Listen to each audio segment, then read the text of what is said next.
Buenos días cursantes, en la mañana de hoy vamos a tocar el segundo módulo de este curso que es triage. Para hablar de triage tenemos que hablar de un sistema de clasificación de pacientes basados en la gravedad de su condición y en la necesidad de atención médica inmediata. Triage viene de la palabra francés trier, que significa seleccionar y priorizar. Se basa en la necesidad y recursos disponibles, se determina la evacuación y tratamiento de los pacientes y se identifica a los pacientes que requieren atención inmediata para maximizar las posibilidades de supervivencia de la mayor cantidad de personas posibles. Permite priorizar la atención, optimizar los recursos, gestionar la demanda e involucra la evaluación inicial, la clasificación y la derivación. Tenemos dos momentos del triage, un triage eventual, que es un incidente de víctimas múltiples, que puede ser mayor a 1 hora, ¿sí? Y un triage preventivo, ¿sí? Con previsión, que es un plan de bajas en masa, que va a tardar menos de 1 hora. El triage tiene también 3 momentos para ser clasificado y utilizado, que es en el momento primario, secundario y terciario. En el momento primario la atención es sencilla, dura menos de 1 minuto y está realizado por personal capacitado y adiestrado. El segundo, en la fase secundaria, hay una evacuación compleja, tarda más de 1 minuto y está realizado por médico o por personal de salud. Y en el terciario, que es ya en la fase intrahospitalaria, está utilizado por médicos y o paramédicos, ¿sí? El triage lo que va a hacer, va a clasificar según el paciente, la gravedad de ese paciente, cuál es el que necesita atención inmediata. Entonces los va a categorizar, ¿sí?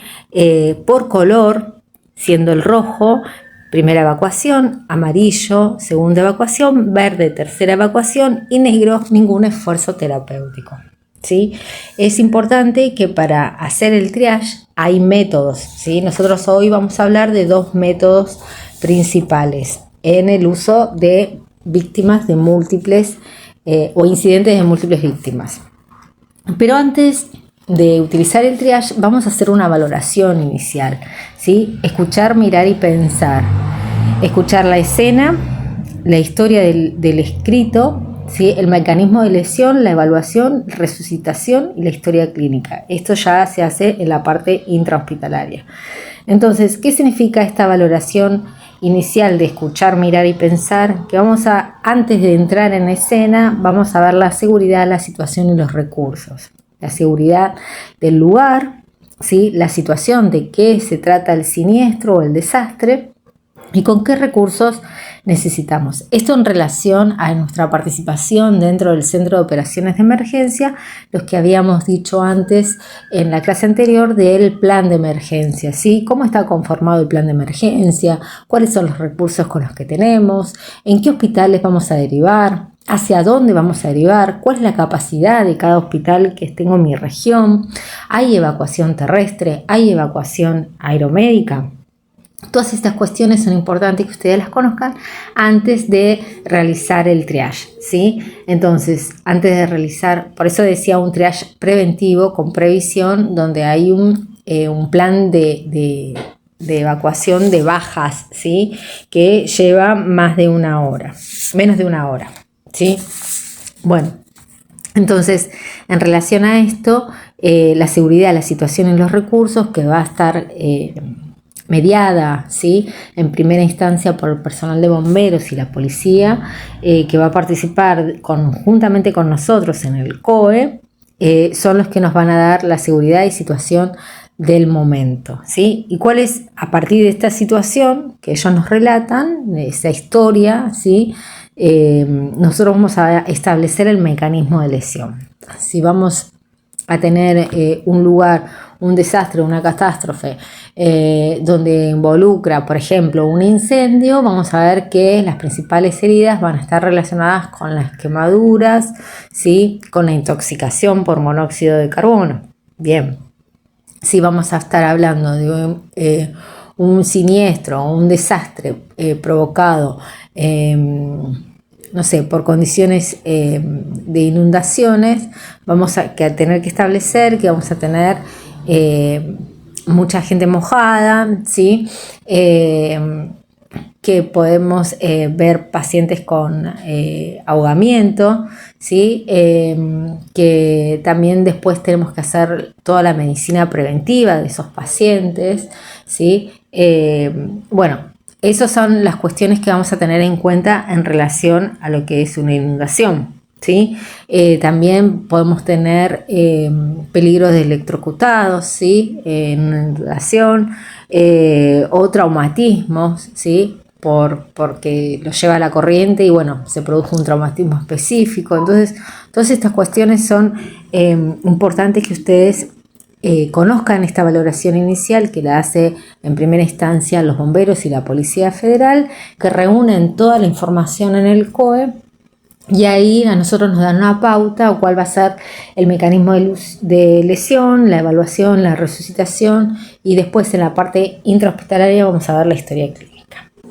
Entonces, para hablar de triage, que es este sistema de clasificación que me va a clasificar a los pacientes por categorías, por un color específico, que me va a determinar no solamente la atención inmediata, sino la evacuación, nosotros tenemos que tener en cuenta que hay diferentes mecanismos, ¿sí? O métodos para hacer el triage, que hay métodos utilizados en incidentes de víctimas múltiples y hay métodos combinados que se van a utilizar principalmente en la fase intrahospitalaria.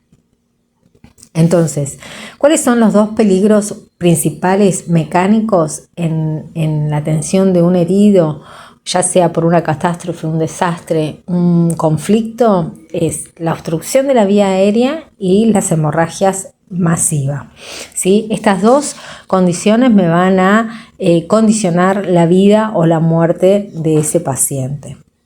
Entonces, nosotros vamos a utilizar, dijimos, dos métodos principales en casos de incidentes de víctimas múltiples, que son el SHORT y el STAR.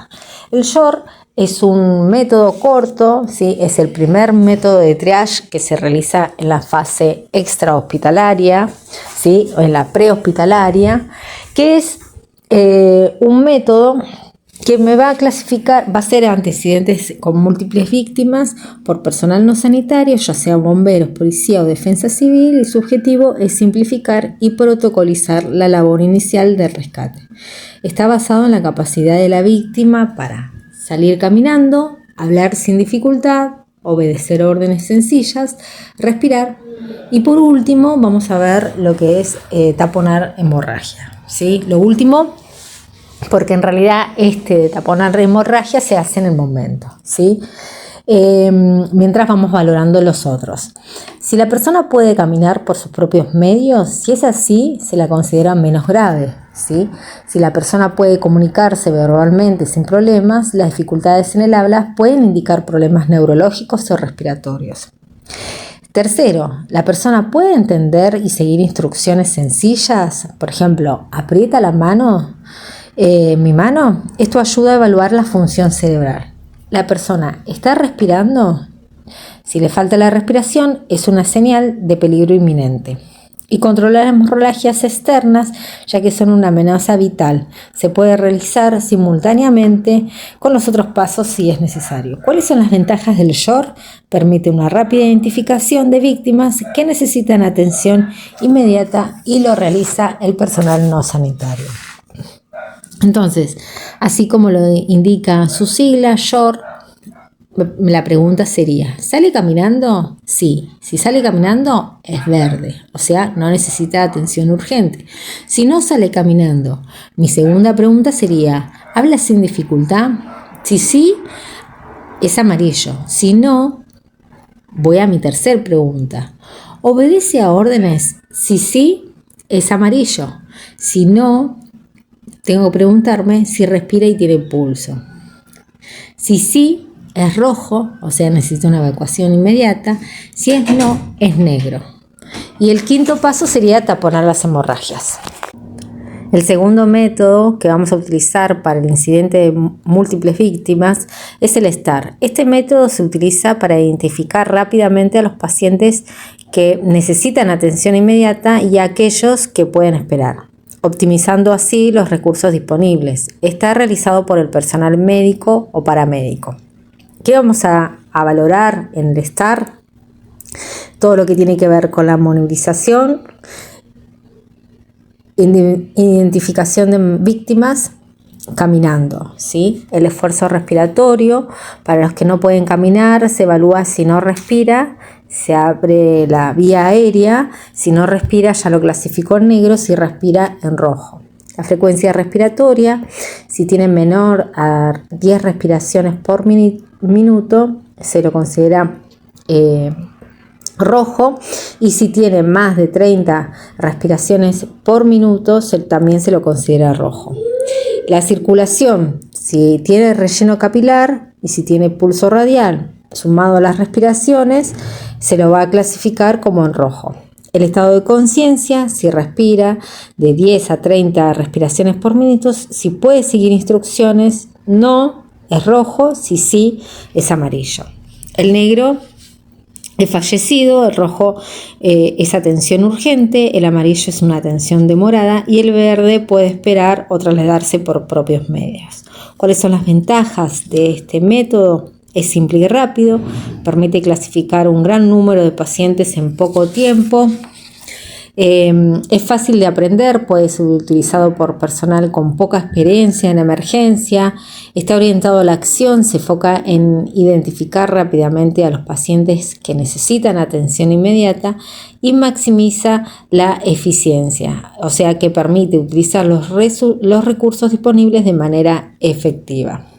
Entonces, este método, que es el STAR, es un método simple de triage y de tratamiento rápido que clasifica a los pacientes en situaciones de emergencias o desastre en forma rápida, ¿sí? Estas son las características que vamos a tener en cuenta para la valoración, ¿sí? La movilización, el esfuerzo respiratorio, la frecuencia respiratoria, la circulación, el estado de conciencia.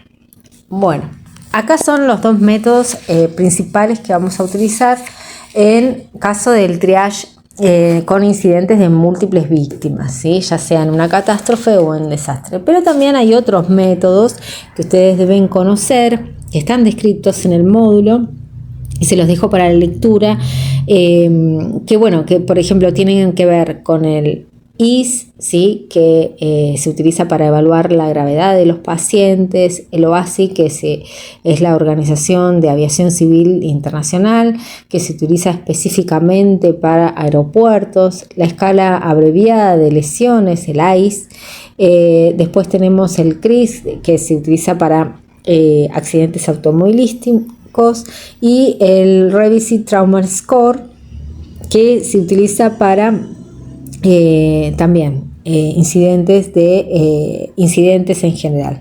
Después hay métodos mixtos que vamos a utilizar en la etapa intrahospitalaria, como el CRAM, el TRIS y el INDEX, que tienen que ver con más específicamente la circulación, la respiración, el abdomen, el motor y el habla, ¿sí?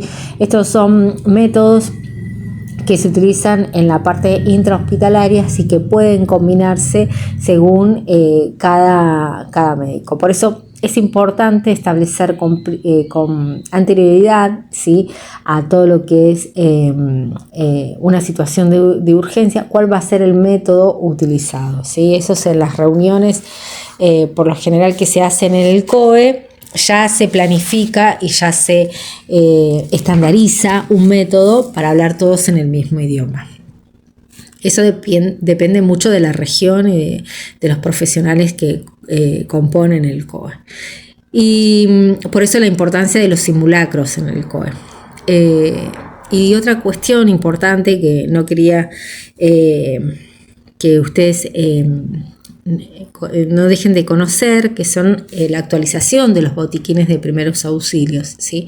Tanto en la vida militar como en la vida civil vimos que las principales desafíos o con desafíos que vamos a encontrar con incidentes ante una catástrofe y una situación de desastre tienen que ver justamente con la obstrucción de la vía aérea y las hemorragias. Entonces, si nosotros vamos a nuestros reglamentos que datan ya de muchos años y que no están actualizados, habla de que el botiquín individual debe tener, no sé, comprimidos de, por lo que me acuerdo, paracetamol, agua, pastillas potabilizadoras de agua, el paquete de curación. Bueno, a todo esto, sí, que creo que también las pastillas son importantes. El paracetamol depende por ahí, cada paciente puede tener su analgésico, pero bueno, es importante actualizar un poco esa lista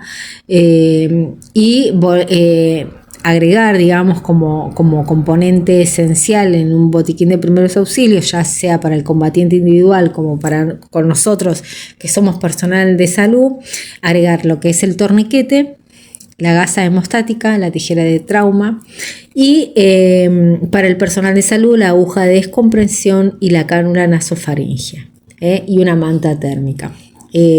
Hace un par de años se viene dando a las unidades de combate todo el botiquín, el BIPA, que es un botiquín que armó Ejército, que tiene algunos de estos componentes, no todos. Lo que sí tiene es un torniquete, una tijera de trauma, una manta térmica. Y bueno, la gasa hemostática no sé si tienen todos, algunos sí, otros no, pero bueno, sería importante que podamos tener ese botiquín armado y preparado para estas situaciones, ¿sí? Esto sirve para la etapa de ya sea operativa como en la parte civil. Nosotros tendríamos que tener ya nuestro botiquín armado, ¿sí? Poder agregarles a este botiquín que dijimos, además del torniquete, la gasa hemostática, la tijera de trauma, agregarles también una aguja de descompresión o una boca 14, una cánula nasofaringea para el personal de salud y una manta térmica, ¿sí? Estos son cuestiones básicas en relación a lo que es la atención prehospitalaria, así que muchas veces no le damos importancia, pero es necesario conocer para qué sirve cada objeto y poder utilizarlo en caso de necesidad, ¿sí?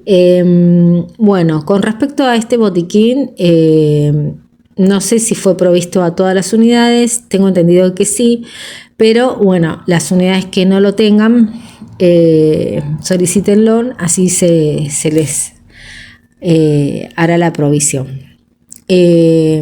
Hoy muchos ya conocen de esta lista de botiquín de primeros auxilios y entonces ya saben que tienen que tener un torniquete, ¿sí? Que es una de las principales causas de muerte en un incidente de múltiples víctimas o en caso de en un estado de guerra, ¿sí? Entonces ya todos tienen su torniquete. Yo he visto muchos en las escuelas de las armas, muchos ya que andan con su torniquete. Por ahí no tanto la gasa hemostática, que no ha sido provista ni tampoco es tan fácil de conseguir. Tijera de trauma también, algunos ya tienen, y la manta térmica también viene con el botiquín, tampoco fue provista. Pero bueno, un buen torniquete, una gasa, un paquete de curación bien colocado y una tijera de trauma ya es como que suma al primer auxilio que le podemos dar a cualquiera en una situación de urgencia. Me parece importante que ustedes los conozcan y que puedan actualizar su botiquín de primeros auxilios. Esto yo se los voy a dejar en la clase como para que lo tengan y lo sepan. y puedan completar su botiquín. Así que bueno, dicho esto, es los contenidos mínimos del segundo módulo. Ustedes van a ahora que realizar un segundo trabajo práctico, y finalizado este segundo trabajo práctico vamos a tener un examen parcial de la unidad número 1 y número 2 para poder volcar todos los conocimientos aprendidos en estas 2 semanas que hemos tenido de comienzo del curso. Así que bueno, con esto les doy la bienvenida al curso. Gracias por su atención y bueno, tengan la oportunidad de leer con detenimiento el módulo 2, que van a aprender muchas cosas. Muchísimas gracias.